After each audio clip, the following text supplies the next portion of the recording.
Is it safe to say at the very least Strikeforce is sticking around? Yes. So Strikeforce is not going away? No. Do you know what? It's staying, and hopefully I'll have all the information for you guys. Do you have any idea what the concept for it will be? I mean, obviously you had competing brands before with the WEC, and it just didn't work. So I mean, everybody's trying to figure out. Didn't work. How do you think the Well, it WEC did, but didn't work? Well, We had a brought great television deal. fights. We had a great television deal with the WEC. It was very successful. The fights were awesome. There were people that loved watching the WEC fights. It absolutely worked. Well, one thing that's been great about acquiring Strikeforce is now everybody's under one banner, so it doesn't seem to make sense to split them back up again. So what's your idea? Just sit and wait and watch what I do. Trust me, it's going to be just fine. It's going to, like I said last time I talked to you guys about this, I'm getting into this, and I'm gonna handle it. Wait till Monday, huh? Watch and see. Does it make any sense to you that Mayweather won't fight Pacquiao or Pacquiao won't fight Mayweather, or like on the other side of the world, the only fight anyone wants to see? They doesn't can't offend me. It just, you know, boxing is crazy, man. It's been the problem with boxing for a long time. They can't make the fights that people want to see, and you know, I think that's the difference between them and the UFC. We make the fights that people do want to see.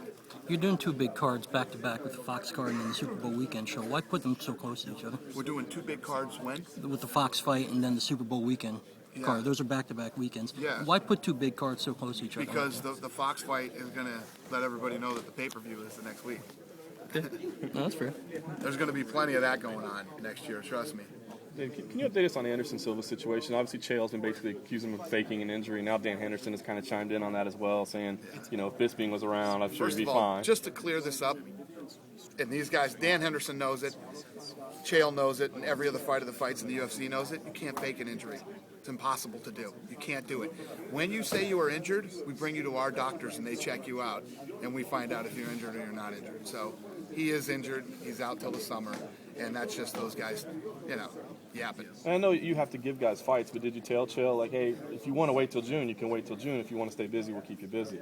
Or did you just No, he said, I'm not waiting for this guy. He said, I'm not waiting for this guy. I want to fight, so if you can get me a fight. But you would have been okay with that had he chosen that option? Yeah. What is Silva's injury? Shoulder. Got something wrong with his shoulder. Why put Bisping back in action so soon? He wanted to fight, you know. I wanted a triple header, and he wanted a fight, you know.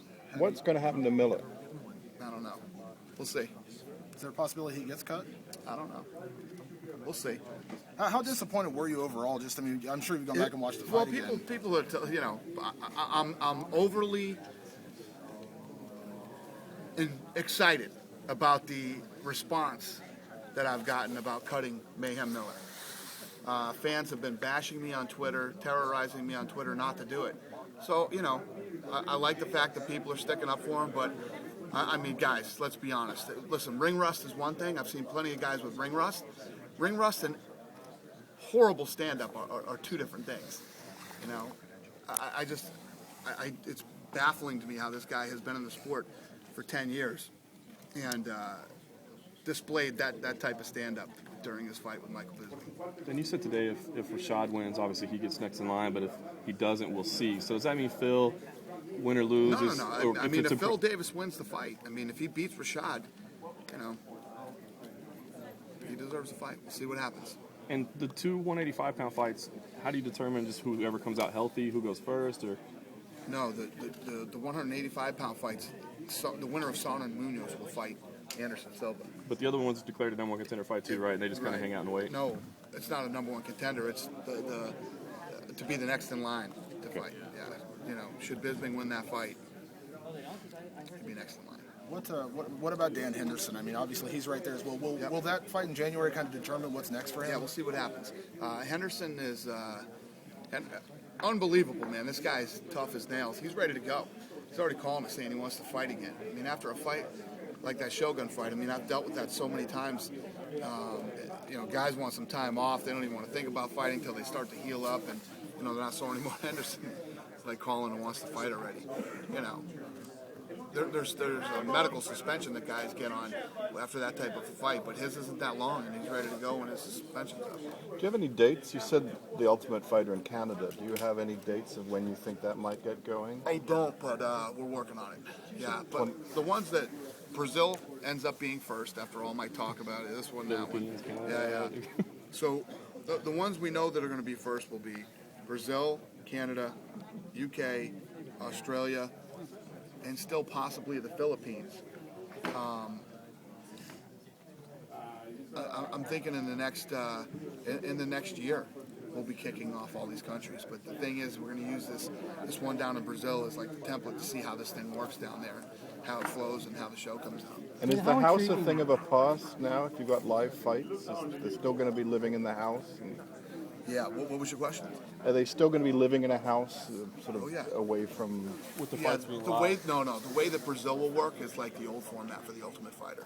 That's how Brazil will work, and then obviously, we start the one here. This will be the live format. But how about this? And we've all been wondering. So for the guys 12 weeks in the U.S.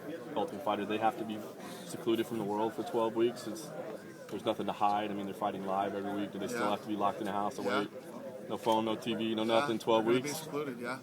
There's gonna be some angry Yep. sons of guns by the end of. It's bad. 6 weeks. 6 weeks is crazy. I can't even imagine what's going to happen in 12. What are they going to do with Koscheck? We're working on that. Getting him another fight. Will it be at 170 or 185? Whatever he wants to do. I don't know what he's looking to do, but Koscheck wants big fights. That's what he wants. So we'll see what happens. The Cruz Faber fight, is that going to be on the Ultimate Fighter finale for season 15? No. How's that going to work? Because they're going to be training. That'll be on pay-per-view. The finale will happen on the 13th episode, and then the week later the coaches will fight. So just so I have it right, the Brazil one and all the other ones will be like the old format, or just the Brazil one? Yeah, all of them. All of them will. All of them So will. just My be goal is after I get these things running in all these different countries, like I said earlier, is to then have them run at the same time.